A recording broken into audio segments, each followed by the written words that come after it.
بسم اللہ الرحمن الرحیم۔ السلام علیکم۔ کلیجہ چیر دینے والی داستان۔ سفید پڑتا چہرہ، آنکھوں کے گرد گہرے سیاہ حلقے، بے ترتیب بال، سہما ہوا لہجہ اور پریشان حال۔ پرانے مگر صاف ستھرے کپڑوں میں ملبوس وہ روزانہ صبح میرے پاس آیا کرتا تھا۔ وہ باپ تھا، مجبور باپ، ہارا ہوا باپ۔ صاحب میری بیٹی بیمار ہے، اس کا آپریشن ہے، خدا کے لیے میری کچھ مدد کر دیں، اللہ آپ کو بہت اجر دے گے۔ کام میں مگن دکان پہ بیٹھے کیلکولیٹر پر تیزی سے انگلیاں چلاتے ہوئے کن اکھیوں سے میں نے اس کی طرف دیکھا اور گویا ہوا، اچھا خوب، یہ کام ٹھیک ہے۔ یہ مانگنے کے نت نئے طریقے کہاں سے نکال لاتے ہو تم لوگ؟ کبھی ماں بیمار ہے تو کبھی بیوی اور بیٹی۔ اچھا طریقہ حرام خوری کا۔ چنگے بھلے ہو، کوئی کام دھندا نہیں کر سکتے، مانگنے چلے آتے ہو منہ اٹھا کے۔ صاحب کرتا ہوں کام، مگر 300 دیہڑی میں گھر کا چولہا بڑی مشکل سے جلتا ہے۔ بیٹی کا علاج کیسے کراؤں؟ آپ حسب توفیق میری مدد کر دیں، احسان مند رہوں گا، اللہ آپ کو 1000 گنا اجر دیں گے۔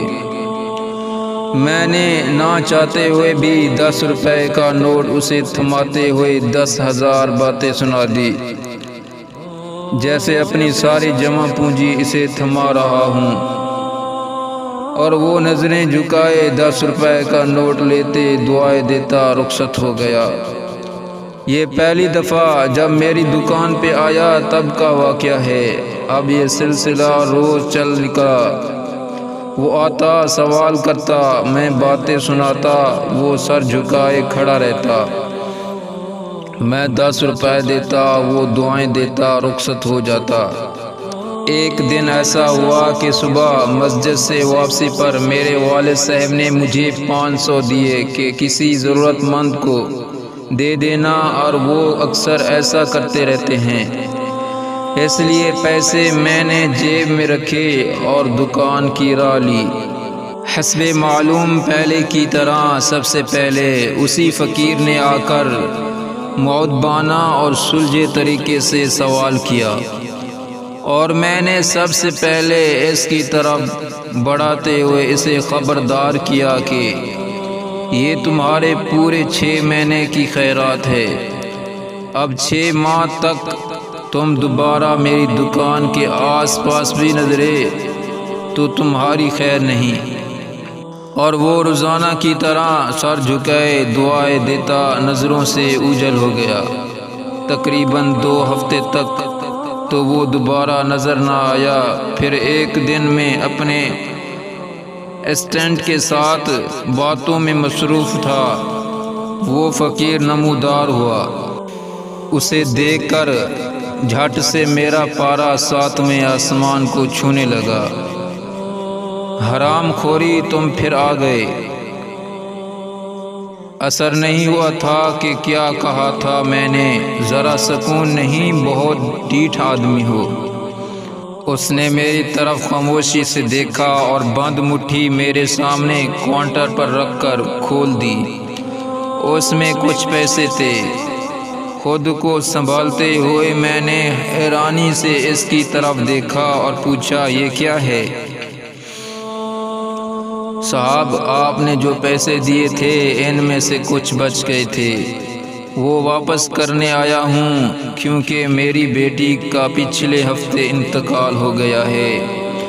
مجھے اب ان پیسوں کی ضرورت نہیں، آپ رکھ لیں صاحب، میں مجبور تھا، فقیر نہیں۔ اور آپ لوگوں کی بہت مہربانی جو میرے مشکل وقت میں مجھ بے بس اور لاچار کے کام آئے۔ اللہ آپ کو کبھی کسی شے کی تھوڑ نہ دے صاحب، اللہ خوش اور آباد رکھے۔ آنکھوں میں جاری آنسوں اور کانپتی آواز کے ساتھ وہ میرا شکریہ ادا کر رہا تھا۔ اور میں اس کی کھلی مٹھی کو بت بنا اپنی کرسی پہ بیٹھا مارے شرم اور ندامت کے زمین کے پھٹ جانے اور دفن ہو جانے کا انتظار کر رہا تھا۔ وہ شکریہ ادا کرنے کے بعد رکا نہیں تھا، آج بھی ڈھیروں دعائیں دیتا رخصت ہوا تھا، مگر مجھے اپنے حلق میں درد کا ایک گولا اٹکا ہوا محسوس ہو رہا تھا، جس کو نگلنے میں نہ جانے کتنا وقت درکار ہوگا۔ انسانی فطرت بھی کمال کی ہوتی ہے، غریب کو اس کی غریبی کا احساس دلانے اور اپنی برتری ظاہر کرنے کے لیے اپنی نیکی کو گناہ کبیرہ میں بدل کر سکون کی طلبگار رہتے ہیں۔